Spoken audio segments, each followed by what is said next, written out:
ఆంధ్ర తెలంగాణలో తక్కువ ఫీజులతో high quality results ఇస్తున్న ఏకైక సంస్థ తిరుమల్ ఐఏఎస్ ఇన్స్టిట్యూట్.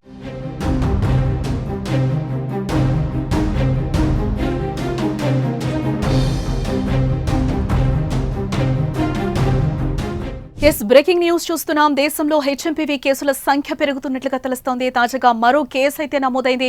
గుజరాత్ లో 2 నెలల చిన్నారికి హెచ్ఎంపీవీ వైరస్ సోకినట్లుగా అయితే బ్రేకింగ్ న్యూస్ లో సమాచారం తెలుస్తోంది. ప్రస్తుతం పాపను అహ్మదాబాద్ లోని ఓ ప్రైవేట్ ఆసుపత్రిలో ఉంచి చికిత్స అందిస్తున్నారు డాక్టర్స్. ఇప్పటికే బెంగళూరులో 2 కేసులు నమోదయ్యాయి.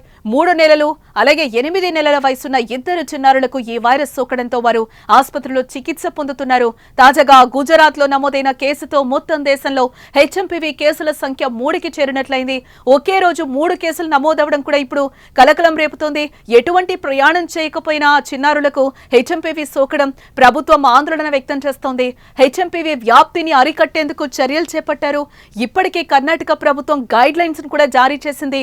చిన్నారులే టార్గెట్ గా హెచ్ఎంపీవీ దాడి చేయడంతో కేంద్ర ఆరోగ్య శాఖ ఇప్పటికే అప్రమత్తమైంది. అచ్చం కరోనా తరహాలోనే హెచ్ఎంపీవీ వ్యాప్తి చెందుతోంది. కరోనా కూడా చైనాలోనే పుట్టి ప్రపంచాన్ని చుట్టేసిన విషయం కూడా మనకు తెలిసిందే.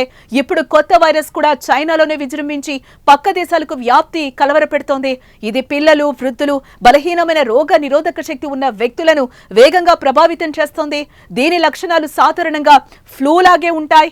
ఈ వైరస్ సోకిన వారిలో జ్వరం, గొంతు నొప్పి, దగ్గు కూడా ఉంటాయి. శ్వాస తీసుకోవడంలో ఇబ్బంది పడతారు. హెచ్ఎంపీవీ వైరస్ తీవ్రమైతే న్యూమోనియా, బ్రాంకైటిస్ వచ్చేందుకు కూడా అవకాశం లేకపోలేదు. తొలిసారి చైనాలో డిసెంబర్ 3వ వారంలో శ్వాసకోశ సమస్యలతో ఇబ్బంది పడుతున్న వారి సంఖ్య ఎక్కువగా ఉన్నట్లు చైనా ప్రభుత్వం గుర్తించింది.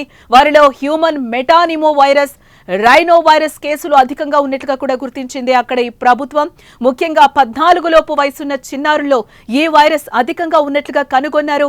ప్రపంచ ఆరోగ్య సంస్థ కూడా చైనాలో పుట్టిన ఈ వైరస్ విషయంలో అప్రమత్తంగా ఉండాలని అన్ని దేశాలకు హెచ్చరికలను జారీ చేస్తోంది.